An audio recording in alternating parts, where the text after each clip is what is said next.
नमस्कार, मी स्नेहिल शिवाजी. सत्यमेव जयते या बातमीपत्रात आपलं स्वागत. जसं दिसतं तसं नसतं म्हणूनच आम्ही तुम्हाला या विशेष बातमीपत्रात दाखवतो प्रत्येक बातमीमागची बातमी. आणि आज या बातमीपत्राची सुरुवात करणार आहोत लोकांना सहज संपवणाऱ्या जल्हादाला फटकवल्याच्या बातमीनं. बातमी आहे बीडमधून. सरपंच हत्येचा मास्टरमाइंड आणि बीडचा आका अशी ओळख असलेल्या या वाल्मिक कराडवर बाका प्रसंग आला होता. वाल्मिक कराडला जेलमध्येच बेदम चोप दिल्याचा प्रकार समोर आला. मात्र कराडला मारहाण कोणी केली आणि त्याचं गँगवॉरशी नेमकं कनेक्शन काय, पाहूयात सविस्तर काय घडलं बीडच्या जेलमध्ये. जेलमध्ये राडा, कराडच्या हत्येचा कट.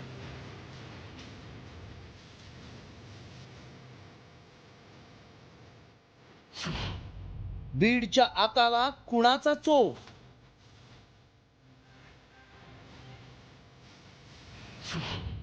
कराड मारहाणीची इनसाइड स्टोरी.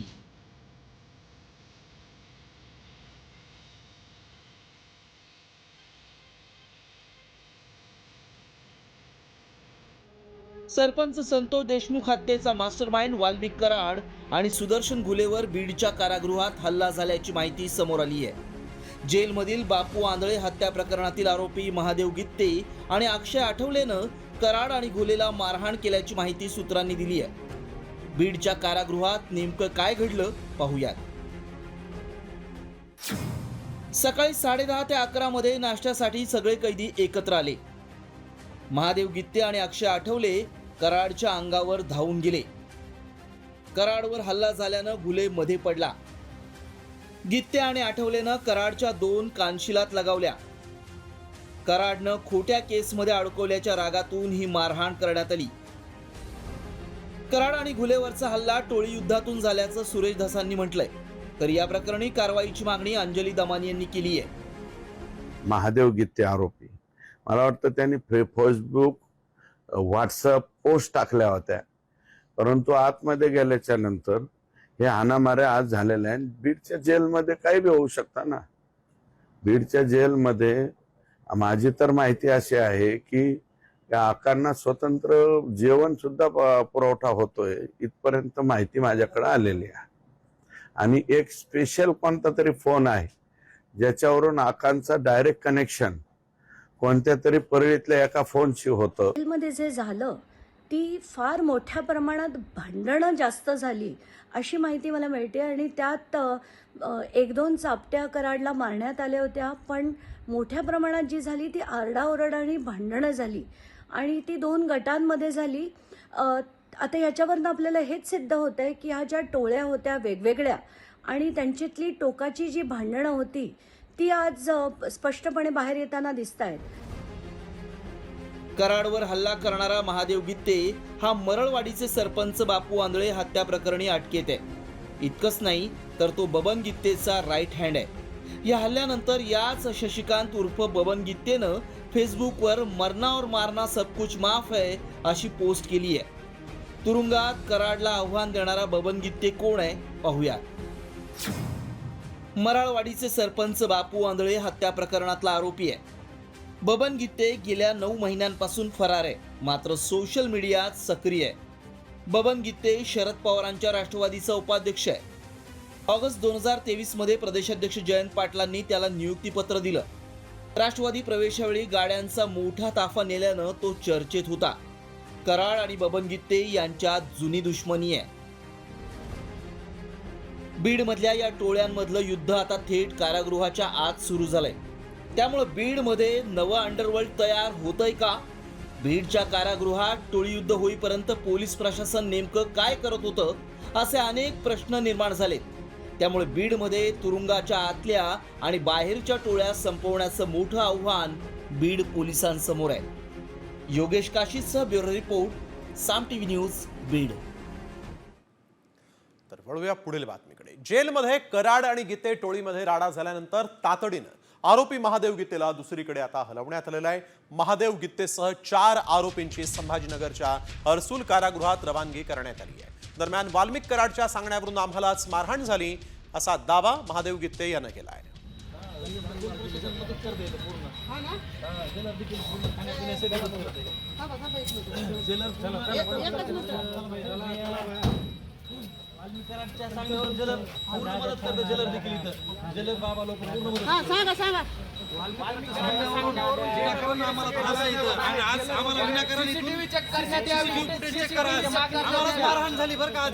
वाल्मिक कराडच्या सांगण्यावरून आम्हाला मारहाण झालेली आहे. मारहाण करून आम्हाला वाल्मिक कराड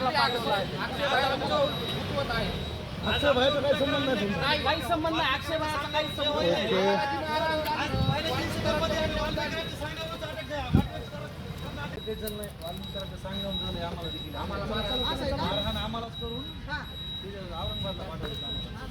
तर आरोपी सोंग करणार आहेत त्यांच्यावर ताबडतोब कारवाई करा अशी मागणी जरांग यांनी केली. कराड आणि घुलेला मारहाण झाल्या प्रकरणी जरांग यांनी ही प्रतिक्रिया दिलेली आहे. आता आतल्या संदर्भातलं आपल्याला काय माहिती नाही, ते आता जेल प्रशासनाला माहीत असेल की काय प्रकार झाला आहे, काय घडलं आहे, काय नाही. त्याबद्दल माहितीच नाही आहे, त्याच्यावरती अधिकृत भूमिका आपण सांगणं बरोबर नाही. काय असं त्यांचं आत काय झालं आहे का नाही झालं आहे का फौरली नुसतं झालं म्हणून हे दरम्यान आरोपी बबन गित्ते ज्या बापू आंधळे हत्या प्रकरणात फरार आहे ते बापू आंधळे कोण आहेत, का झाली होती त्यांची हत्या, पाहूयात. बापू आंधळे परळीतल्या मरळवाडीचे सरपंच. 29 जून 2024 मध्ये परळीतील बँक कॉलनीत गोळ्या झाडून त्यांची हत्या करण्यात आली. बापू आंधळे आणि आरोपी बबन गित्तेंमध्ये पैशांवरून वाद होता. हत्या प्रकरणात बबन गित्ते, महादेव गित्तेंसह 5 जणांवर गुन्हा दाखल आहे. आरोपी महादेव गित्तेची बीड जिल्हा कारागृहात रवानगी करण्यात आली. मुख्य आरोपी बबन गित्ते 9 महिन्यांपासून फरार आहे.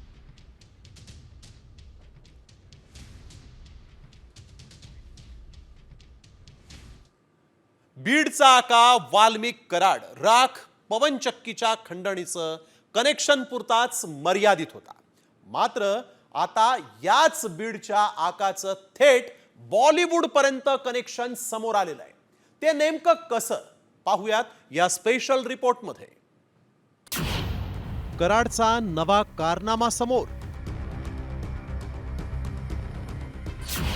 राखेचा पैसा बॉलिवूडमध्ये गुंतवला. राखेतूनच गुंडांची निर्मिती, ठाकरेंचा हल्लाबोल. सरपंच संतोष देशमुख हत्येचा मास्टरमाइंड वाल्मिक कराडचं फिल्म इंडस्ट्रीशी कनेक्शन समोर आलंय.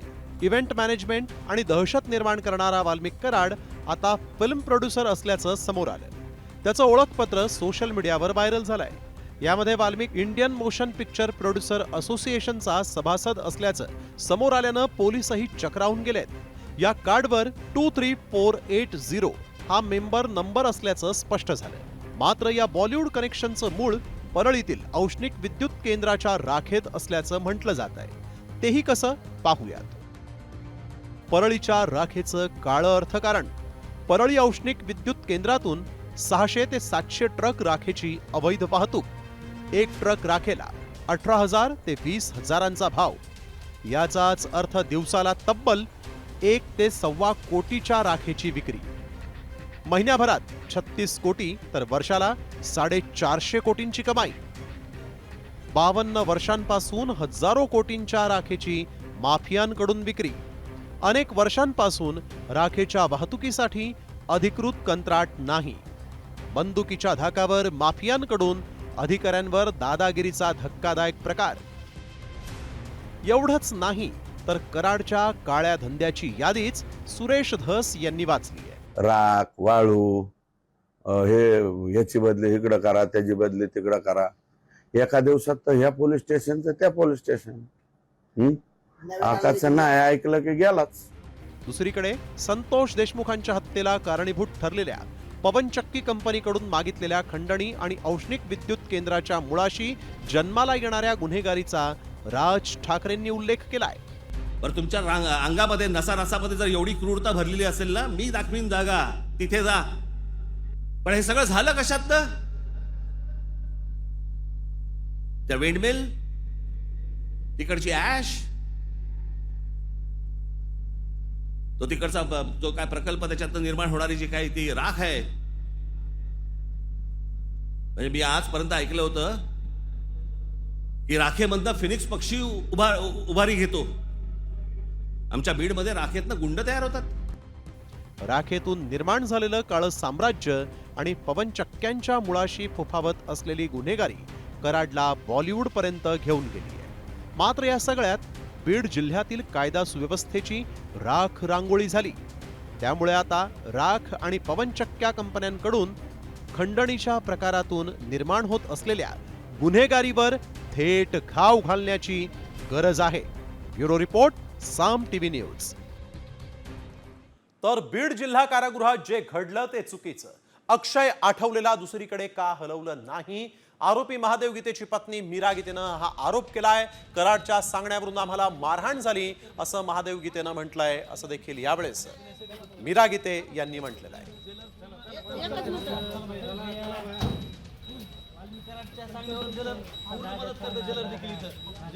वाल्मिक कराडला बीडमध्ये ठेवण्यात आलं आणि ते चुकीचं आहे. जेलमध्ये मारहाण होत असेल तर जेल प्रशासन झोपलं होतं का, असा सवाल तृप्ती देसाईंनी विचारला. त्यामुळे जेल प्रमुखांची बदली करा अशी मागणी देखील तृप्ती देसाईंनी केली आहे. वाल्मिक कराड जो आहे तो सध्या बीड तुरुंगात आहे. खरं तर बीड जिल्ह्याच्या तुरुंगामध्ये त्याला ठेवणंच चुकीचं आहे, कारण बीड जिल्ह्यामध्ये त्याला VIP ट्रीटमेंट जी आहे ती जेलमध्ये मिळते. वाल्मिक कराडला तिथं फोन देण्यात येतो, अगदी जवळच्या लोकांबरोबर तो व्हिडिओ कॉलवर बोलतो. आज जर वाल्मिक कराडने मारहाण केली असेल किंवा वाल्मिक कराडला मारहाण केली असेल तर जेल प्रशासन का झोपा काढतंय का? तर जेल प्रशासनाचे जे कोणी प्रमुख बीड जिल्ह्यात असतील त्यांची जी आहे ती तातडीनं बदली करावी आणि चांगले अधिकारी तिथं आणावे. संतोष देशमुखांच्या हत्या प्रकरणात चौकशी झालेल्या महिलेची हत्या झाल्याचं समोर आलं. मात्र ही हत्या कुणी केली? या हत्येचा कराड गँगशी संबंध आहे का? याबरोबरच ही हत्या कशी उघड झाली पाहूयात या स्पेशल रिपोर्टमध्ये. देशमुख प्रकरणातील महिलेची अखेर हत्या.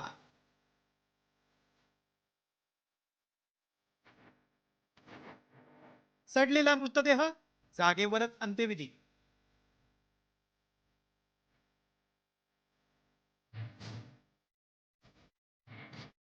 दमान यांच्या गोप्यस्फोटानं बीडमध्ये खळबळ.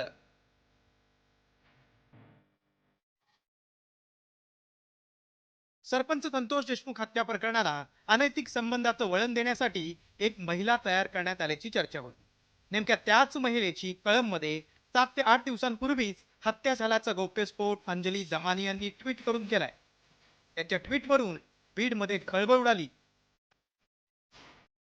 मला आत्ताच काही वेळापूर्वी काही धक्कादायक माहिती आली आहे तिकडच्याच एका पत्रकाराकडनं, आणि त्यांचं असं म्हणणं आहे की कळंबला राहणारी जी महिला होती की जिचा चुकीचा वापर करून म्हणजे संतोष देशमुखांना असं काही लिंक करून करण्याचा जो प्रयत्न होणार होता, तर ती महिला तिची हत्या झाली असं मला एका पत्रकाराकडनं आता माहिती आली आहे. मी आता SP-कडे ती पाठवली आहे आणि हे जर असेल तर अतिशय धक्कादायक आहे. दमानी यांच्या दाव्यानंतर आम्ही कळंबमध्ये पोहोचलो. यावेळी महिलेच्या घराला कुलूप असल्याचं आढळून आलंय. 3 ते 4 दिवसापूर्वी कळंब शहरातील द्वारकानगरी वसाहतीमध्ये एका महिलेचा मृतदेह आढळून आला आणि ही तीच महिला असल्याचं देखील आता अंजली दमानी यांचं म्हणणं आहे. मी आता त्या मृत महिलेच्या घरासमोर आहे. जर आपण पाहिलं तर कारभारी बिडवे, मनीषा कारभारी बिडवे असं या महिलेचं नाव आहे. जर आपण पाहिलं तर गेल्या 3 ते 4 दिवसापूर्वी या ठिकाणी या घरातून उग्र असा वास येत होता आणि त्यानंतर आजूबाजूचे जे राहणारे लोक होते त्यांना याबाबत पोलिसांना त्यांनी ही कल्पना दिली आणि त्यानंतर पोलिसांनी ज्यावेळेस घटनास्थळी भेट दिली त्यानंतर या घरामध्ये त्या महिलेचा मृतदेह आढळलेला होता आणि ही तीच महिला असल्याचं आता अंजली दमानी यांचं म्हणणं आहे. जर आपण पाहिलं तर गेल्या अनेक दिवसापासून स्वर्गीय संतोष देशमुख यांच्या हत्या प्रकरणाला वेगळं वळण देण्यासाठी त्यांचा मृतदेह कळंब मार्गे नेण्यात येत होता असं देखील यापूर्वी देखील आरोप सुरेश धस यांनी केलेला होता. कुठलं वेगळं वळण येते का, याबाबत कुठले पुरावे हाती येतात का, हे देखील आता पाहणं तितकंच महत्त्वाचं ठरणार आहे. बालाजी सुरवसे, साम टीव्ही, कळंब, धाराशिव. कळंबच्या द्वारकानगरमध्ये आढळलेला मृतदेह हा मनीषा बिडवेंचा असल्याचं बीड पोलिसांनी स्पष्ट केलंय. आणि सध्या प्राथमिकदृष्ट्या यामध्ये त्यांच्यासोबत काम करणारे 1-2 पुरुष आहेत आणि त्यांच्यामध्ये अनैतिक. तर कळंबमधल्या मनीषा कारभारी बिडवे या महिलेच्या मृत्यूचा सरपंच संतोष देशमुख हत्या प्रकरणाशी संबंध आहे का? या संदर्भात मस्ताजोगचे ग्रामस्थ उद्या कळंब पोलिसांची भेट घेणार असल्याची माहिती सूत्रांनी दिली. तर संतोष देशमुख यांना चुकीच्या गुन्ह्यात अडकवण्याचा प्लॅन होता. ही तीच महिला होती का याचा शोध घेणं गरजेचं असल्याचं धनंजय देशमुख यांनी म्हटलंय.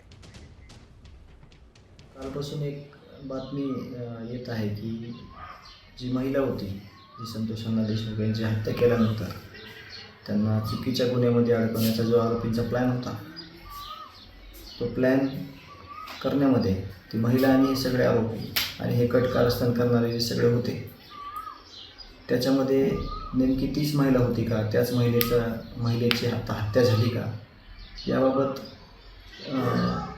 100% माहिती नाही आहे आपल्याकडं की तीच महिला आहे का. वळूया पुढील बातमीकडे. देशाचे सर्वोच्च नेते पंतप्रधान नरेंद्र मोदी यांचा वारसदार आता शोधला जातोय का, अशी चर्चा सुरू झालेली आहे. असं नेमकं काय घडलं की मोदींचा वारसदार शोधावा लागतोय, ही चर्चा घडून आलेली आहे.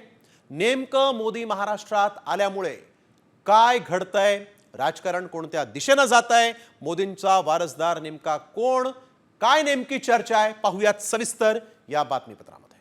ज्या अर्थी 10-11 वर्षांनी नरेंद्र मोदींना नागपुरात जाऊन सरसंघ चालकांना भेटावं लागलं, ही काय साधी गोष्ट नाही. इतक्या वर्षात गेले नाहीत. नड्डा यांनी तर आम्हाला संघाची गरजच नाही 400 पार करण्यासाठी, अशी भाषा आहे. जेव्हा राष्ट्रीय अध्यक्ष बोलतो भाजपचा, तेव्हा ते प्रधानमंत्री मोदींचीच भूमिका असते. हे जेव्हा तुम्ही समजून घेता, तेव्हा मोदी यांना संघ कार्यालयात का जावं लागलं हे स्पष्ट आहे. 75व्या वर्षी निवृत्त व्हावं लागेल आणि तुम्हाला केदारनाथच्या गुफेत जावं लागेल. राऊतांना याच वेळी मोदींच्या वारसदारांची आठवण करून देण्याची का गरज पडली? खरंच मोदींचा वारसदार शोधला जातोय का? याबरोबरच इतर अनेक प्रश्न तयार झाले. मोदींचा वारसदार कोण?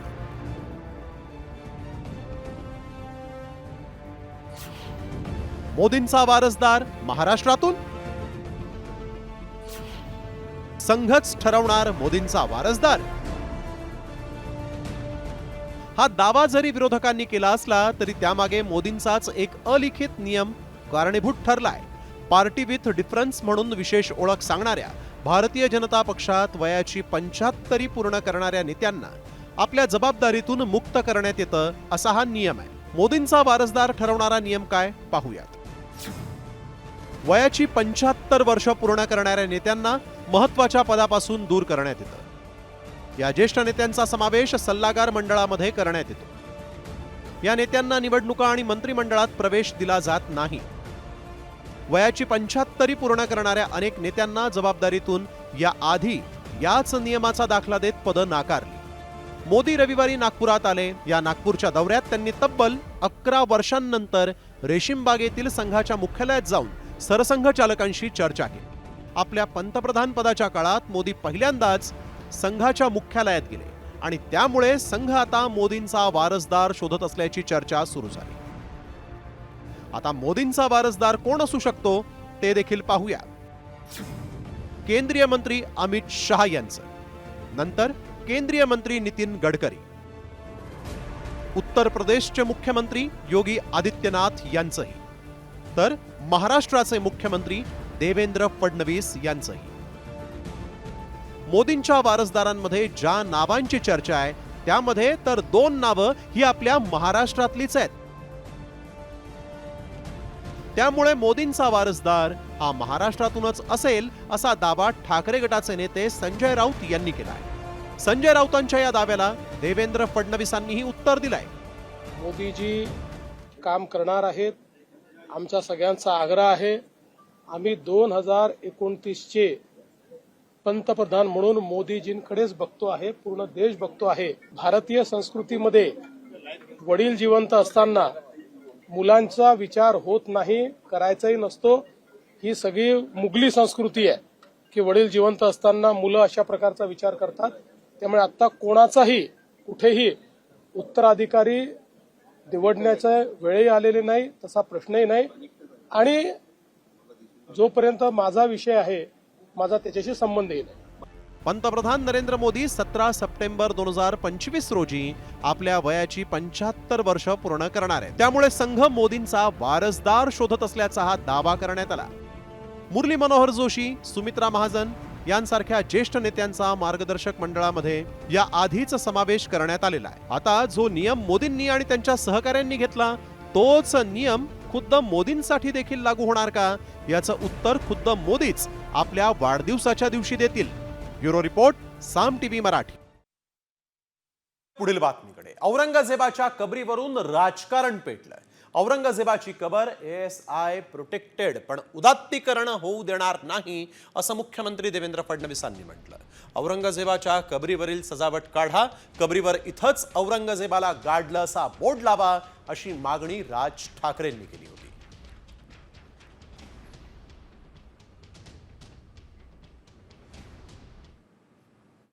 जी कबर आहे ना, जी सजवलेली काढून टाका, कबर नुसती दिसली पाहिजे आणि तिथे एक मोठा बोर्ड लावा, आम्हा मराठ्यांना संपवायला आलेला औरंगजेब इथे आम्ही गाडला गेला.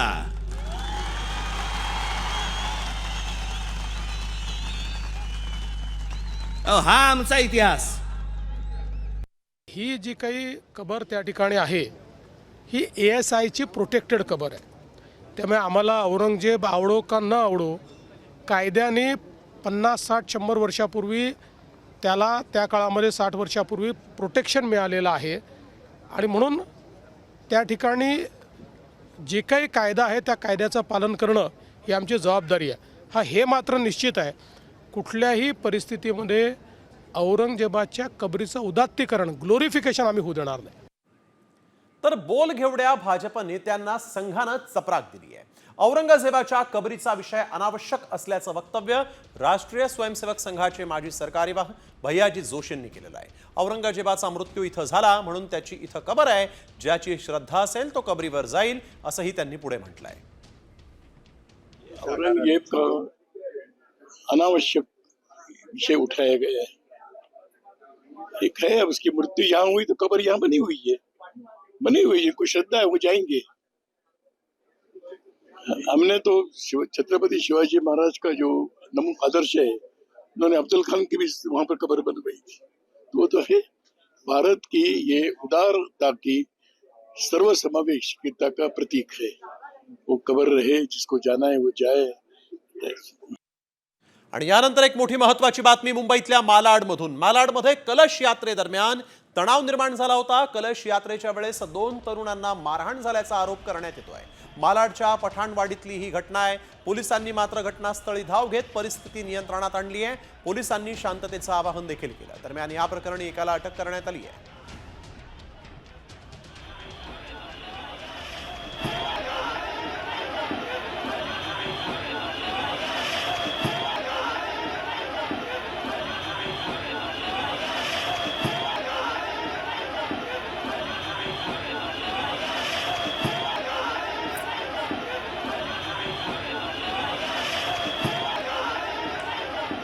मस्जिद समोरून एक रिक्षा जात असताना त्याच्यामध्ये काही गैरसमज झाला आणि त्याच्यामधून वाद झालेला आहे. त्यामध्ये मुस्लिम समाजातील काही इस्मांनी हिंदू समाजातील काही मुलांना त्या ठिकाणी वादावादी होऊन त्यांच्यात एकमेकांमध्ये मारहाण झालेली आहे. त्या संदर्भामध्ये पोलीस स्टेशनमध्ये गुन्हा दाखल करण्यात आलेला आहे. 9 ते 10 अनोळखी इस्मांविरुद्ध गुन्हा दाखल करण्यात आलेला आहे. त्याचा तपास चालू आहे. सदर गुन्ह्यातील आरोपी हे निष्पन्न करून अटक करण्याची तजवीज ठेवण्यात आलेली आहे. यहाँ पर गुना रजिस्टर्ड हो गया है ऑलरेडी उन आरोपियों के खिलाफ, और हमारी यहाँ के पुलिस प्रशासन से इतनी मांग है कि जिसने भी ये प्रकरण किया है, जिन्होंने भी हिंदू समाज के ऊपर हल्ला किया है, उनके ऊपर सख्त से सख्त कार्रवाई हो और उनको तुरंत अरेस्ट किया जाए. पुलिस प्रशासन का भी धन्यवाद करते हैं, क्योंकि अगर पुलिस प्रशासन कल वहां मौजूद नहीं होता तो उन बच्चों की हत्या भी हो सकती थी. वळूया पुढील बातमीकडे. खासदार संजय राऊत यांची जेल डायरी प्रकाशित होणार आहे. या पुस्तकातून ते नेमकं कोणाला टार्गेट करणार आहे याबद्दलची सगळ्यांनाच उत्सुकता आहे. पाहुयात या रिपोर्टमध्ये. राऊतांची 100 दिवसांची जेल डायरी.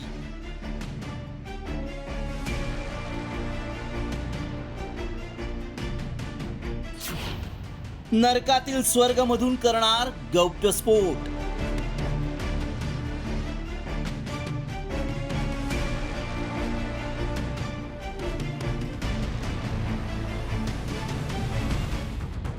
नोव्हेंबर 2022 मध्ये पत्राचाळ प्रकरणात संजय राऊत तब्बल 100 दिवस आर्थर रोड तुरुंगात होते. या 100 दिवसांची त्यांची जेल डायरी आता प्रकाशित होणार आहे. या पुस्तकातून आता ते नेमकं कुणाला टार्गेट करणार याबद्दलची उत्सुकता असली तरी त्यामध्ये सत्ताधाऱ्यांवर धारदार टीका असणार हे उघड आहे. आमच्या सरकारने तुरुंगात टाकलं, न्यायालयानं आमची सुटका केली. या सगळ्यांवरती अनुभव जे आहेत माझे, त्या संदर्भात मी जी तुरुंगात टिपणं केली, जो विचार केला, त्याचं पुस्तक प्रसिद्ध व्हावं असं माझ्या अनेक सहकाऱ्यांचं म्हणणं होतं. नरकातला स्वर्ग या पुस्तकाचं प्रकाशन मुंबईत होईल. मराठी, हिंदी आणि इंग्रजी पुस्तकाचं प्रकाशन हे दिल्लीला होईल. नरेंद्र मोदी, अमित शहांनी ईडी सीबीआयला हाताशी धरून विरोधकांना छळले असा आरोप राऊतांनी केलाय. पुस्तकाचा हेतू गौप्यस्फोट करणं नाही, तर जे पाहिलं अनुभवलं ते त्याचं सत्यकथन असल्याचं संजय राऊत म्हणतायत. त्यामुळे हे सत्य आता कुणाला झोंबणार याची उत्सुकता आहे. आगामी स्थानिक स्वराज्य संस्थांच्या निवडणुकांच्या पार्श्वभूमीवर हे पुस्तक सत्ताधाऱ्यांना अडचणीत आणणार का हे पाहणं आता महत्त्वाचं आहे. ब्युरो रिपोर्ट, साम टीव्ही न्यूज. वळूया पुढील राजकीय बातमीकडे. भाजपचा नवा राष्ट्रीय अध्यक्ष याच आठवड्यात ठरण्याची शक्यता आहे. पक्षाच्या स्थापना दिवसाच्या आधी अध्यक्ष जाहीर करण्यावर भाजपचा भर असल्याची माहिती आहे. भाजप अध्यक्षपदासाठी भूपेंद्र यादव, धर्मेंद्र प्रधान, विनोद तावडे, डी पुरंदेश्वरी यांची नावं आघाडीवर असल्याची सूत्रांची माहिती आहे.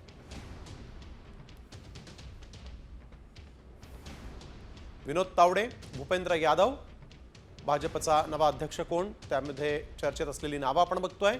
धर्मेंद्र प्रधान आणि डी पुरंदरेश्वरी यांचंही नाव इथं चर्चेत आहे. वळूया पुढील बातमीकडे. कुणाल कामराच्या घरी आज दोनदा मुंबई पोलीस तपास करून गेले. नोटीस देऊनही कामरा चौकशीसाठी गैरहजर राहिल्यामुळे पोलीस कुणाल कामराच्या घरी पोहोचले. कामरानं एकनाथ शिंदेंवर विडंबन गीत सादर केलं होतं आणि त्यानंतर मोठा वाद उभा राहिला होता. त्यामुळे पोलीस कामराचा आता शोध घेत आहेत.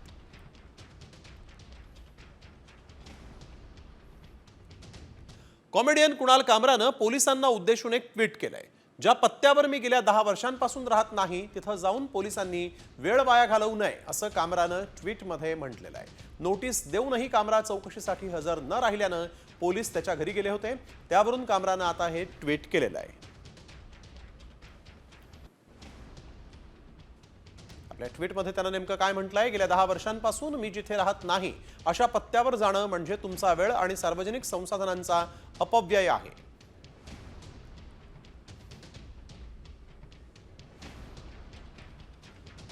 कुणाल कामराचं हे ट्विट मुंबई पोलिसांना उद्देशून. दोनदा मुंबई पोलीस त्याच्या या घरी गेले होते, पण तिथे मी 10 वर्षांपासून राहतच नाही असं त्यानं ट्विटरद्वारे म्हटलेलं आहे. तर कुणाल कामराला नोटीस देऊन चौकशीसाठी तो येत नसेल तर संजय राऊत यांना चौकशीसाठी बोलवा अशी मागणी पर्यटन मंत्री शंभूराज देसाईंनी केली. कामरा आपल्या संपर्कात असल्याचा दावा राऊत यांनी केलेला आहे करतायत आणि त्यामुळे त्यांच्या चौकशीची मागणी आता शंभूराज देसाईंनी केली आहे. काय आहे, संजय राऊतांचे ते संपर्कात आहेत म्हणजे ते त्यांनीच सांगितलं. संजय राऊतांनी सांगितलं, माझं त्यांचं बोलणं होतं. नोटीस देऊन जर कुणाल कामरा येत नसेल तर संजय राऊतांना घ्या ना बोलवून चौकशीला की तुम्ही संपर्कात आहे, कुठल्या नंबरवर आहे, कुठनं संपर्कात आहे. त्यामुळे पोलिसांची ही पद्धतच आहे की एखादा संशयित मिळत नसला तर त्याच्या नजदीक लोकांना, जवळच्या लोकांना बोलवतात चौकशीला. म्हणजे आज वाट बघावी पोलिसांनी, 31 तारीख आहे, नाही तर उद्या संजय राऊतांना बोलवावं. प्रशांत कोरटकरची कळंबा कारागृहात रवानगी करण्यात आली. त्याच्या जामीन अर्जावर 1 एप्रिलला सुनावणी होणार आहे. दरम्यान प्रशांत कोरटकरला मदत केल्याप्रकरणी धीरज चौधरी कोल्हापूर पोलिसांनी धीरज चौधरीची देखील कसून चौकशी केलेली आहे. 3 तासाहून अधिक वेळ त्याच्यावर प्रश्नांची सरबत्ती करण्यात आली. कोरटकरनं वापरलेल्या 2 गाड्याही पोलिसांनी आता जप्त केलेल्या आहेत. तर 1 एप्रिलला ही सुनावणी आणि कोरटकर कळंबा जेलमध्ये. प्रशांत कोरटकरची आपण बघतोय, त्याला मदत करणाऱ्या धीरज चौधरीची कोल्हापूर पोलिसांकडून कसून चौकशी करण्यात आलेली आहे.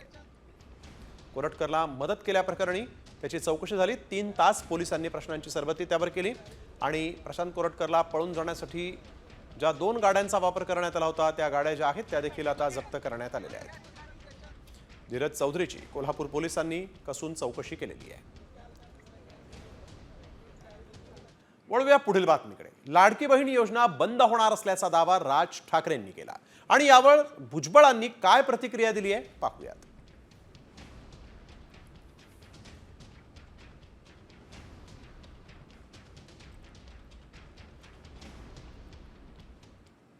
कित्येक गोष्टी आहेत ज्या विधानसभेमध्ये बोलल्या जाऊ नयेत. लाडकी बहीणचं काय झालं? काही नाही. बंद होणार ती योजना. मी निवडणुकीच्या वेळेला सांगत होतो, पण माझं खरं सांगून तुम्हाला पटलं नाही, त्यांचं खोटं सांगून पटलं. काय कमाल आहे. मला वाटत नाही की लाडकी बहीण योजना जी आहे अजिबात बंद होणार नाही असं माझं मत आहे. मला वाटत नाही की लाडकी बहीण योजना जी आहे अजिबात बंद होणार नाही असं माझं मत आहे. वळूया पुढील बातमीकडे. बातमी कोल्हापुरातल्या एका चोराची आहे. कारण गांधीनगरमधल्या एका चोरट्याला यावेळेस रंगेहात पकडण्यात आलं. पोलीस अधिकाऱ्यांनी पोलिसी खाक्या दाखवताच या चोरट्यानं चोरीची कबुली दिली आणि दुकानातून चोरलेलं जे साहित्य आहे ते बाहेर काढून इथं चोरी केल्याची कबुली दिली आहे. हा चोरटा जो आहे तो गारगोटीतल्या एका सौंदर्य शॉपीचा मालक आहे आणि तरी देखील हा इथं येऊन चोरी करायचा. अमित कवेकर असं या चोरट्याचं नाव आहे. संबंधित चोरट्यावर गांधीनगर पोलिसात गुन्हा दाखल करण्यात आलेला आहे. हे बघा, हे मार्केटमध्ये माणूस येते, सकाळी सकाळी येते आणि लोकर येऊन हे एवढा माल घेऊन जाते आणि कुठे घालते काय करते तेच आपल्याला काय कळत नाही. आणि किती मेहनत आपण यांच्यावर विश्वास ठेवलो. एक म्हातारी माणूस आहे म्हणून आपण काय सांगू शकत नाही त्याला. आणि असं करतं आवे ना कचरो म्हणजे नाही. अरे पण तुम्ही इतके लवकर कसं काय दुकान खोललं? नाही खोलते. चांगला देखना म्हातारी झाल्या चोरी करायला लागले आपल्या इथे. आणि तुम्ही कुठे होता? दादा 6 महिने चोरी करा. नाही पण तुम्ही दुकानात होता? मी दुकानात होतो. काय होतं माहितीये? कधी नेमकं आता कॅमेरामध्ये रोज बॉक्स काय करतं माहितीये? हे बॉक्स भरलेला आहे. वळूया पुढील बातमीकडे. प्रत्येक महिन्याच्या सुरुवातीला काही बदल होत असतात. तसं 1 एप्रिलपासून नव्या आर्थिक वर्षाची सुरुवात होते आणि अर्थसंकल्पात केलेल्या घोषणेनुसार काही बदल या नव्या आर्थिक वर्षांपासून लागू होणार आहेत. याचा तुमच्या आमच्या आयुष्यावर मोठा परिणाम होऊ शकतो. या बदलामध्ये TDS आणि TCS साठी नवीन नियम देखील समाविष्ट आहेत. LPGच्या किमतीत बदल होण्याचीही शक्यता आहे. ज्येष्ठ नागरिकांसाठी TDS कपात दुप्पट. भाड्याच्या उत्पन्नावर TDS कपात मर्यादा 6 लाख. ATM मधून पैसे काढणं महाग होणार आहे. FD आणि बचत खात्यावरील व्याजदर बदलणार आहे.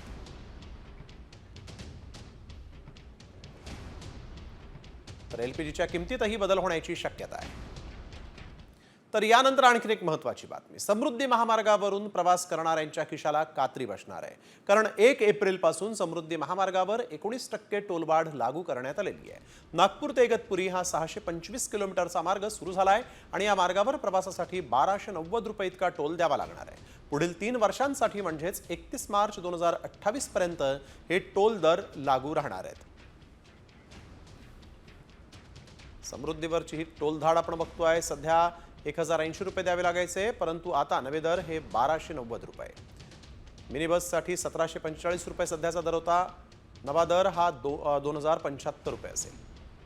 तर बस ट्रकसाठी 3655 रुपये सध्याचा दर होता.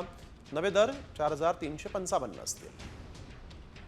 अवजड वाहनांसाठी 5740 रुपये इतका टोल द्यावा लागायचा. नव्या दरानुसार 6830 रुपये द्यावे लागतील. अति अवजड वाहनांसाठी 6980 रुपये इतके मोजावे लागायचे. आता 8315 रुपये मोजावे लागतील. तर भारतातील रस्ते सुरक्षा सुधारण्यासाठी म्हणून केंद्रीय रस्ते वाहतूक आणि महामार्ग मंत्री नितीन गडकरींनी मोठी घोषणा केली आहे. सर्व दुचाकी वाहनांना आता 2 ISI प्रमाणित हेल्मेट देण्यात यावीत असं गडकरींनी म्हटलंय. भारतात रस्ते अपघाताची आकडेवारी ही चिंताजनक आहे. देशात दरवर्षी 4,80,000हून अधिक जणांचा रस्ते अपघात या ठिकाणी होतात आणि यामध्ये दुचाकी वाहनांच्या अपघातात दरवर्षी 69,000हून अधिक मृत्यूची नोंद होते. 50% अपघात हे केवळ हेल्मेट नसल्यानं झालेले आहेत. त्यामुळे दुचाकीस्वार आणि मागे बसलेल्या दोघांनाही ISI प्रमाणित हेल्मेट देण्यात यावं असं गडकरींनी म्हटलेलं आहे. राज्यातील 8 जिल्हा मध्यवर्ती बँकांकडे 101 कोटींच्या जुन्या नोटा पडून आहेत. 500 आणि हजारांच्या या जुन्या नोटा आहेत. त्यामुळे बँका आर्थिक अडचणीत सापडल्या आहेत. यात कोल्हापूर जिल्हा बँकेकडे सर्वाधिक 25 कोटींच्या जुन्या नोटा आहेत. पुणे जिल्हा बँकेकडे 22 कोटी तर नाशिक बँकेकडे 21 कोटी रुपये पडून आहेत. RBIनं जुन्या नोटा द्यायला नकार दिलेला आहे. त्यामुळे जुन्या नोटांचं करायचं काय असा प्रश्न आता बँकांना पडला आहे. बँकांना एक सवलत दिली होती की 30 डिसेंबरपर्यंत तुम्ही तुमच्याकडे असलेल्या 500 आणि 1000च्या नोटा आमच्या रिझर्व्ह बँकेच्या ट्रेझरीमध्ये करन्सी चेस्ट आम्ही त्याला म्हणतो त्यामध्ये तुम्ही डिपॉझिट करा. आणि डिपॉझिट करायला गेलेले असताना या बँकांना सांगितलं गेलं की आमच्याकडं करन्सी चेस्टमध्ये जागा नाही, तुम्ही हे सर्व रक्कम तुमच्याकडंच ठेवा आणि ज्यावेळी रिझर्व्ह बँकेला वाटेल की जागा आहे त्यावेळी रिझर्व्ह बँक तुमच्याकडं या रक्कमा परत मागून घेईल. आणि नंतर 30 डिसेंबरच्या नंतर मात्र केंद्र शासनाचं सर्क्युलर आलं की या नोटा तुम्हाला स्वीकारता येणार नाहीत. त्यामुळे या बँकांची अडचण झाली. तर ग्राफिक्सच्या माध्यमातून पाहूयात कोणत्या बँकांकडे किती जुन्या नोटा पडून आहेत. पुण्यामध्ये पुणे बँकेकडे 22.25 कोटी, सांगली बँकेकडे 14.72 कोटी,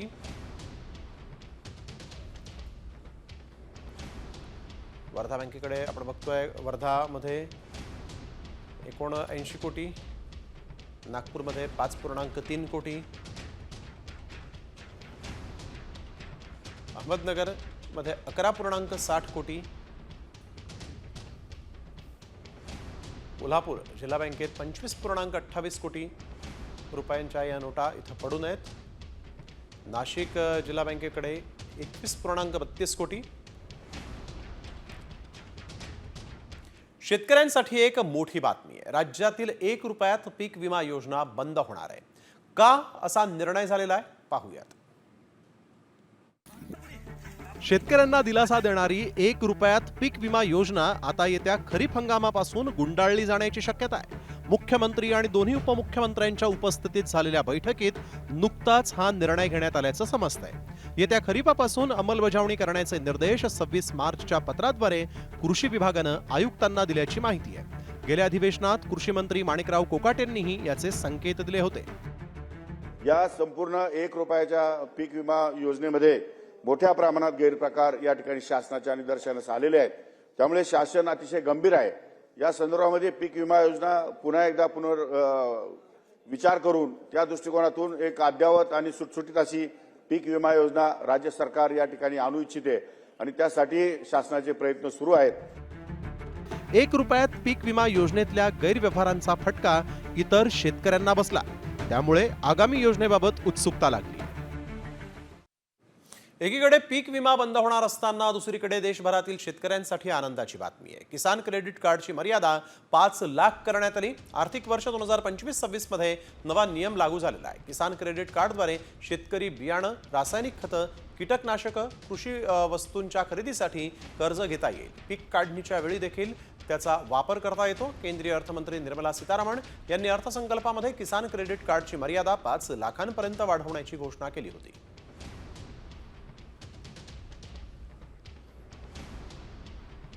आता बातमी थोडी आगळी वेगळी.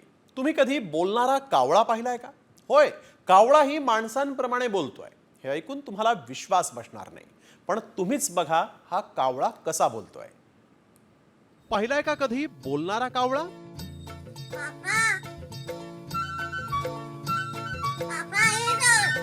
काका बोलणाऱ्या कावळ्याचा व्हिडिओ व्हायरल. काका काका असं प्रेमानं बोलणारा हा कावळा.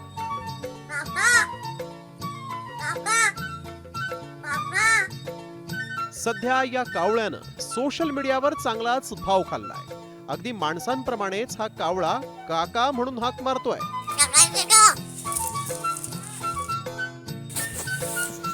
कावळ्याला माणसांची एवढी गोडी लागली आहे की तो लहान मुलांसारखं बोबड्या आवाजात हाक मारतो. यामुळेच या कावळ्याचे सगळेच लाडही करतायत. अंगा खांद्यावर या कावळ्याला सगळेच खेळवतात.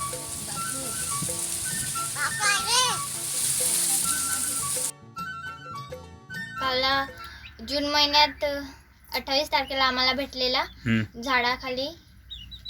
15 दिवसांचा असेल तेव्हा भेटलेला आम्हाला. आई बाबांना आवाज देतो, छोट्या बहिणीला, सगळ्यांना आवाज देतो आणि बोलतो. पालघर जिल्ह्यातल्या वाडा तालुक्यातील गारगाव इथं राहणाऱ्या मंगळ्या मुखणे यांनी हा कावळा पाळलाय. 3 वर्षांपूर्वी त्यांच्या मुलांनी पिलू असताना या कावळ्याला आणलं.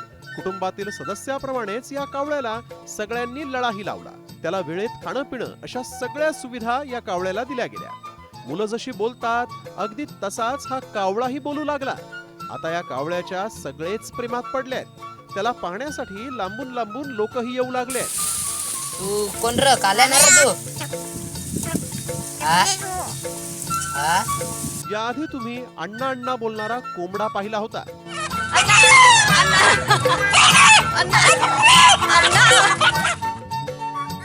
मात्र आता या कावळ्यानं काका काका बोलून सगळ्यांनाच आपलंसं केलंय. फैयाज शेख, साम टीव्ही, शहापूर. तू कोण र काल्या ना तू? आणि आता बातमी साम टीव्हीच्या इम्पॅक्टची. अखेर अकोल्यातील खारे पाण्याचा पट्टा असलेल्या सावरपाटी या गावामध्ये पंचायत आरोग्य पथक दाखल झालेलं आहे. बाळापूर तालुक्यातल्या 60 गावात खारं पाणी प्यायल्यामुळे अनेकांची किडनी फेल झाल्याची बातमी सामनं दाखवली होती. 60 पेक्षा अधिक गावात क्षारयुक्त पाणी प्यायल्यानं किडनीचा आजार झाला. शेकडो गावकरी किडनी आजारामुळे त्रस्त झालेले आहेत आणि ही बातमी साम टीव्हीनं दाखवली आणि त्यानंतर आरोग्य पथक बाळापुरात दाखल झालेलं आहे. साम टीव्हीच्या बातमीचा हा इम्पॅक्ट आपण बघतोय. खाऱ्या पाण्याची ही बातमी साम टीव्हीनं दाखवली. साम टीव्हीनं ही बातमी लावून धरली आणि त्यानंतर आता मात्र आरोग्य खातं जे आहे ते इथं जागं झालेलं आहे आणि आता या गावामध्ये आरोग्य विभागानं येऊन पाहणी केलेली आहे. आरोग्य विभागाचं पथक इथं दाखल झालेलं आहे. किडन्या गेल्या दोन्ही बी. मुंबईला गेलो, डॉक्टरनं सांगितलं दोन्ही किडन्या फेल झाल्या. आता 3 वर्ष झाले डायलिसिस चालू आहे आणि पाणी तेच प्यायला आहे सध्या. नळ घरोघरी आहेत पण पाणी तेच आहे. 90% पाणी खराब आहे. गोळं पाणी आणण्याचं विकत घ्यावं लागते, उरळले जावं लागते, तटून विकत आणावं लागते पाणी. नाही तर पाणी हेच आहे प्यायला खारं. नाही कोण नाही लक्ष द्यायला. काय इथल्या दिवसाचं हेच चालू आहे ना. एवढं खारं पाणी आहे तरी तेच चालू आहे ना प्यायला. वळूया पुढील बातमीकडे. इतिहासात पहिल्यांदाच सोन्याचा दर उच्चांकी पातळीवर गेलाय. सोन्याचे दर थेट 93,000 गेल्याचं पाहायला मिळालं तर चांदीचा दर हा 1,05,000 वर पोहोचलाय. गुढीपाडव्याच्या पार्श्वभूमीवर जळगावमध्ये सोन्याच्या खरेदीला मोठी गर्दी होती. मुहूर्तावर सोन्याला 1.5 पटीनं मागणी वाढली. एकूण 175 पंपमध्ये 20 ते 25 कोटी रुपयांची उलाढाल झाल्याचा अंदाज वर्तवला जातोय.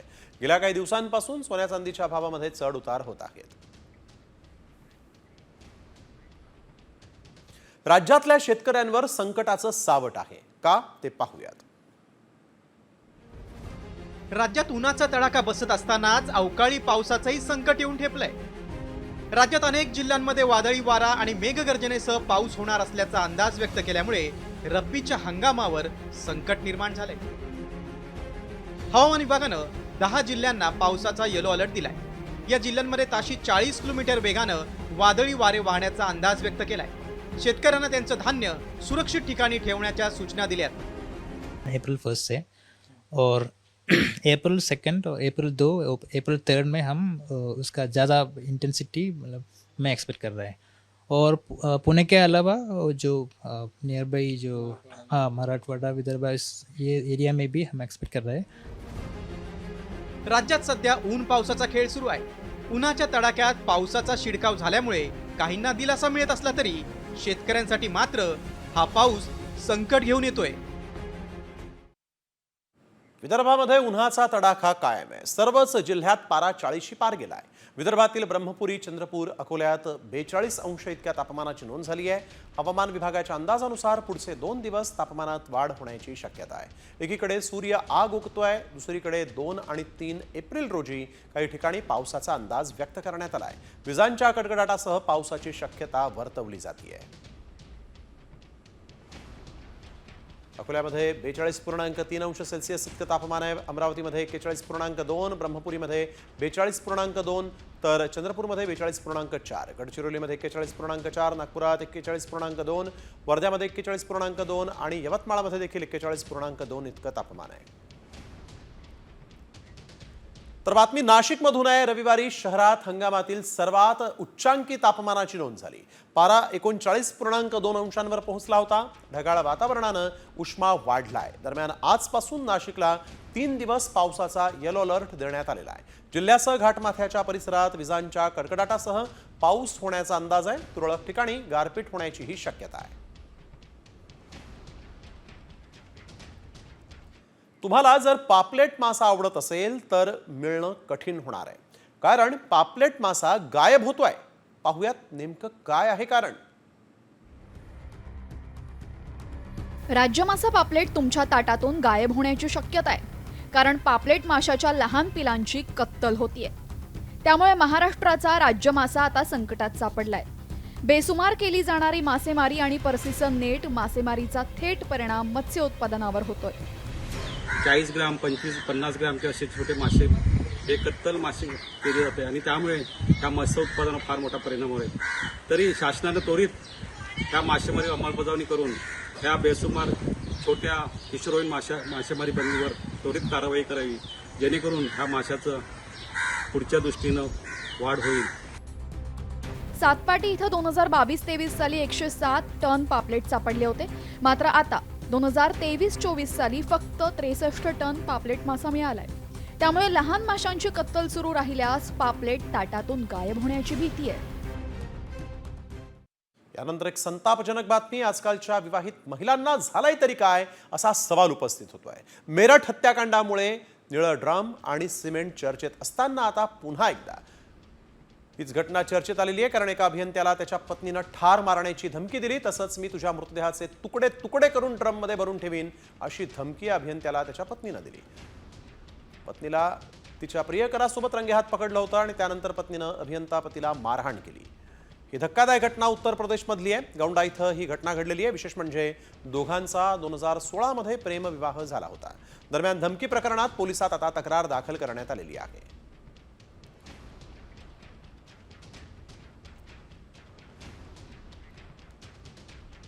वक्फ विधेयक संसदेत याच आठवड्यात मांडलं जाण्याची शक्यता आहे. संसदीय कार्यमंत्री किरेन रिजिजू यांनी तसे संकेत दिलेले आहेत. वक्फ बिल विधेयक आणण्याची प्रक्रिया सुरू झाली आहे. वक्फ बिलासंदर्भात संसदेमध्ये सविस्तर चर्चा होईल असंही रिजिजू यांनी सांगितलं आहे. इसलिए वक्फ कानून ये देश का भला के लिए है और वक्फ कानून पास होने के बाद खास करके मुसलमानों में जो गरीब तबके के लोग हैं, महिला हैं, बच्चों हैं, सबके लिए बहुत बड़ा लाभ होने वाला है और देश के लिए भी ये बहुत फायदा वाला कानून है और इसको सब लोग मिलकर के समर्थन करना चाहिए. मानवी हक्क आणि लोकशाहीच्या प्रयत्नांसाठी पाकिस्तानचे माजी पंतप्रधान इम्रान खान यांना नोबेल शांतता पुरस्कारासाठी नामांकन देण्यात आलंय. पाकिस्तान वर्ल्ड अलायन्स आणि नॉर्वेजियन नोबेल समितीनं ही माहिती दिलेली आहे. दक्षिण आशियामध्ये शांतता प्रस्थापित करण्यासाठी 2019 मध्ये इम्रान खान यांनी प्रयत्न केले होते आणि त्या प्रयत्नांसाठीच खान यांना नोबेल शांतता पुरस्कारासाठी नामांकन देण्यात आल्याचं सांगण्यात आलंय.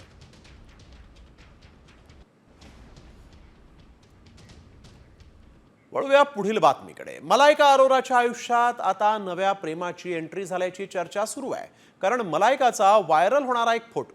मलायका या फोटोमध्ये राजस्थान रॉयल्सचे कुमार संगकारा याच्या सोबत दिसलेली आहे आणि त्यामुळे मलायका अरोराचं कुमार संगकारासोबत अफेअर असल्याच्या चर्चा सुरू झाल्या आहेत.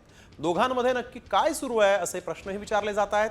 मलायका अरोरा आणि अर्जुन कपूर यांचं ब्रेकअप होऊन बराच काळ उलटला आहे. मात्र आता ती कुमार संगकारासोबत दिसली, त्यामुळे दोघांमध्ये कुछ खास आहे अशाच चर्चा रंगल्या आहेत.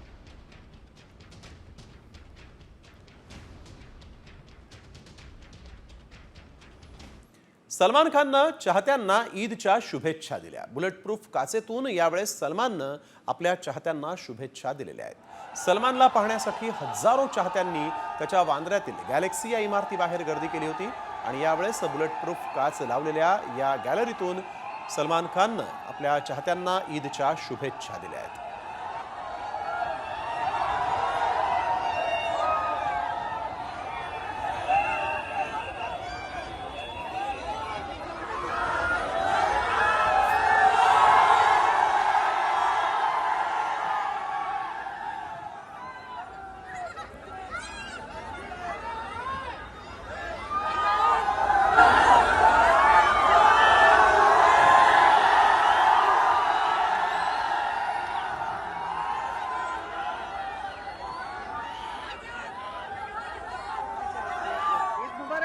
इकडे आपण बघतोय सलमान खाननं ईदच्या शुभेच्छा दिलेल्या आहेत, तर आमिर खाननं देखील आपल्या चाहत्यांना ईदच्या शुभेच्छा दिलेल्या आहेत.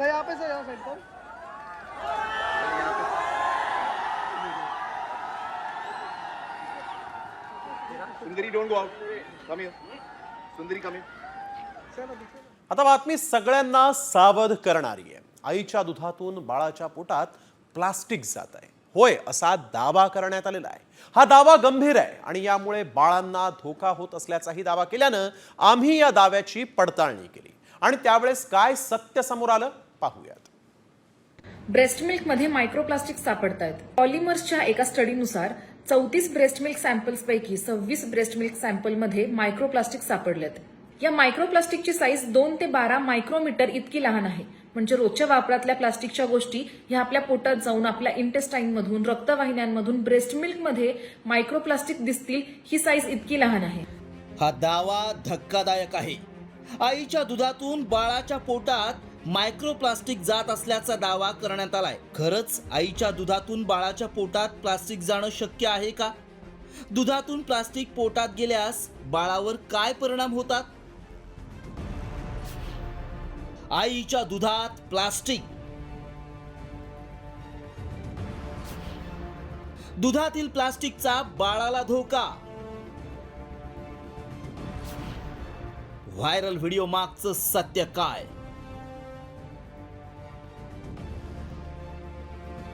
व्हायरल व्हिडिओत केलेला दावा अतिशय गंभीर आहे, कारण चिमुकल्या बाळाच्या आरोग्याचा हा प्रश्न आहे. मात्र खरंच आईच्या दुधातून बाळाच्या पोटात मायक्रोप्लास्टिक जाणं शक्य आहे का?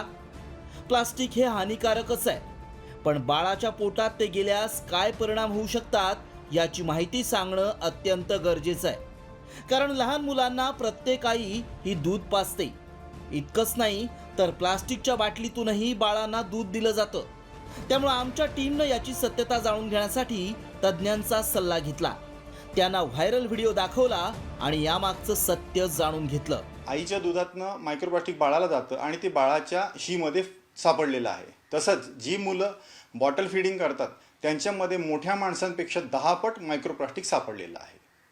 तर मायक्रोप्लास्टिक एक खरंच खूप हार्मफुल आहे.